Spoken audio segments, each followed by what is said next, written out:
দাদু, আমি এই সম্পূর্ণ গ্রামকে ঘুরে দেখতে চাই। তুমি আমাকে এই গ্রাম ঘুরিয়ে দেখাও। আচ্ছা দাদু ভাই, ঠিক আছে, আমি তোমাকে এই সম্পূর্ণ গ্রাম ঘুরিয়ে দেখাবো। এই গায়ের শোঠো রাস্তা, এই সবুজ গাছপালা আর এই শান্ত পরিবেশ, এগুলো শহরের মানুষ কোথায় পাবে? এখানকার মাটি আর মানুষ দুটোই যে অনেক মায়া আর মমতা দিয়ে গড়া। বাহ, এ রাজপ্রাসাদ দেখছিস নাতি? এর ইটে ইটে কত গল্প লুকিয়ে আছে, কত রাজা রানী, কত ইতিহাস এই প্রাসাদের ভেতরে জমে আছে। রাতের পুরনো দিনের গল্প আর ভুতুরে কাহিনী তোকে শোনাবো, তখন শুনলে আরও বেশি মজা পাবি। রাজা হঠাৎ মারা যাওয়ার পর পুরো প্রাসাদে কেমন একটা অদ্ভুত নিস্তব্ধতা নেমে আসে। রানীর আর প্রজাদের মনে বাসা বাঁধে দুঃখ আর ভয়। ধীরে ধীরে সবাই প্রাসাদ ছেড়ে চলে যেতে থাকে। লোকমুখে শোনা যায় নাকি সেই প্রাসাদে অদ্ভুত শব্দ শোনা যায়, আর রাতের বেলা নাকি ছায়ামূর্তিরা ঘুরে বেড়ায়। একসময় সেই প্রাসাদটা একদম পরিত্যক্ত হয়ে পড়ে। কেউ আর সেখানে যাওয়ার সাহস পায় না। ভয়ে সবাই ওটাকে অভিশপ্ত মনে করে। সে পুরনো প্রাসাদটা এখন শুধুই এক ভুতুরে বাড়ি হয়ে দাঁড়িয়ে আছে। তার ভেতরে লুকিয়ে আছে পুরনো দিনের রহস্য আর ভয়। আর সেই রাজার গল্প এখনো মানুষের মুখে মুখে ঘোরে।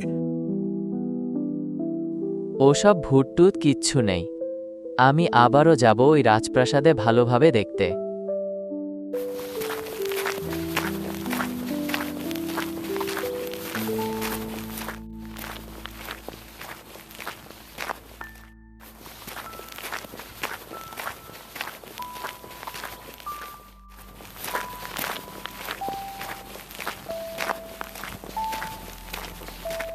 কে তুই? আর এখানে কি করছিস? জানিস না এই জায়গার ব্যাপারে? এই জায়গাটা খুব খারাপ। আমি বলছি তুই ফিরে যা, না হলে তোর খুব বিপদ হবে। ছেলেটা যে কোথায় গেল, সকাল থেকে তার খোঁজ পাচ্ছি না। কোথায় যে খুঁজব তাকে? কোথায় বা গেল? দেখি রাস্তার দিকে খুঁজে পাই কি না।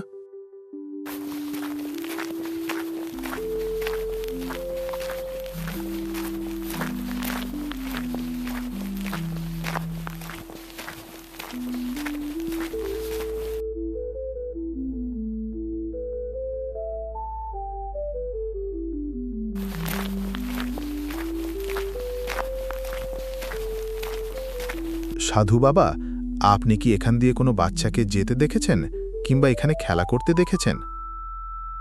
হ্যাঁ, কিছুক্ষণ আগে একটি ছোট্ট বাচ্চা এখানে এসেছিল। আমি নিষেধ করা সত্ত্বেও সে পরিত্যক্ত প্রাসাদে প্রবেশ করেছে। সামনে তার ঘোর বিপদ। এ কি? আমি যতই হাঁটছি রাস্তা যেন ততই বেড়ে চলেছে। রাস্তা তো কোনোভাবেই শেষই হচ্ছে না। আমি এখান থেকে কিভাবে বের হব? সাধু বাবা ঠিকই বলেছিল, এখানে কোনো না কোনো ঝামেলা আছে। যাওয়ার সময় তো সাধু বাবার সাথে এখানেই দেখা হয়েছিল, আর তো সাধু বাবার দেখাই পাচ্ছি না। এখানেই তো ছিল। তুমি বের হওয়ার রাস্তা খুঁজে পাচ্ছ না, তাই তো? আমার সাথে এসো, আমি তোমাকে বের হওয়ার রাস্তা খুঁজে দেব। আমাকে তুমি কোথায় নিয়ে যাচ্ছ? আশেপাশে তো কোনো রাস্তা দেখতে পাচ্ছি না। আরও কত দূর যেতে হবে? অনেক দ্রুত চলে এসেছি। আমার দাদু আমাকে নিয়ে চিন্তা করবে। আমি না বলে বাসা থেকে বের হয়ে গেছি। এসো অর্ণব, এসো। আমি দীর্ঘদিন ধরে এই বনে তোমার জন্যই অপেক্ষা করছি। আমি আপনাকে কিভাবে সাহায্য করব? আমি তো এখানে পথ ভুলে চলে এসেছি। আর আপনি বা কে? এই নির্জন বনভূমিতে আপনি একা একা কিভাবে থাকেন? আমি যখন বাড়ি থেকে বের হয়েছিলাম তখন আমি কাউকে কিছু না জানিয়ে বেরিয়ে পড়েছি। এতক্ষণে হয়তো আমার দাদু আমাকে খুঁজতে শুরু করে দিয়েছে। তুমি ভয় পেও না, তোমার সব প্রশ্নের উত্তর তুমি পেয়ে যাবে। আমি এই চন্দ্রদ্বীপ রাজ্যের রাজা। অনেক বছর আগেই আমি মারা গিয়েছিলাম, কিন্তু আমার আত্মা এখনও শান্তি পায়নি। কারণ আমার সবচাইতে কাছের যে বিশ্বস্ত লোক ছিল, সে ছিল আমার রাজমন্ত্রী। একদিন আমি আর মন্ত্রী শিকারে বের হই। আমরা দুজন যখন গভীর জঙ্গলের ভেতরে ঢুকে যায়, তখন মন্ত্রী আমাকে এই ঘন বিশাল বনের ভেতরে একা রেখে চলে যায়। তার আসল কারণ ছিল আমার এই রাজ্যের উপর লোভ। কারণ আমার অনুপস্থিতিতে এই রাজ্যের রাজা হতো মন্ত্রী। তাই সে আমার সাথে এই জঘন্য কাজটা সে করল।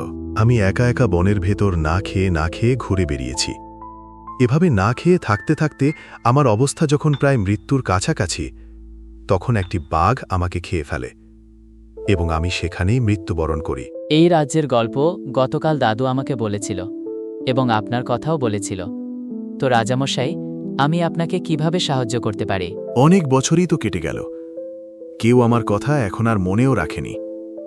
হয়তো তোমার মনে কৌতূহল দেখে আমার অনেক ভালো লেগেছে, তাই আমি চাই না ওই রকম একটা বিশ্বাসঘাতক আমার রাজ্য চালাক। তাই তুমি তোমার দাদুকে এই বিষয়ে সবকিছু খুলে বলবে। একটি সময় তোমার দাদু আমার খুব একজন বিশ্বস্ত লোক ছিল, কিন্তু আমি তোমার দাদুকে অপমান করে রাজপ্রাসাদ থেকে তাড়িয়ে দিয়েছিলাম। এখন আমি আমার সব ভুল বুঝতে পেরেছি।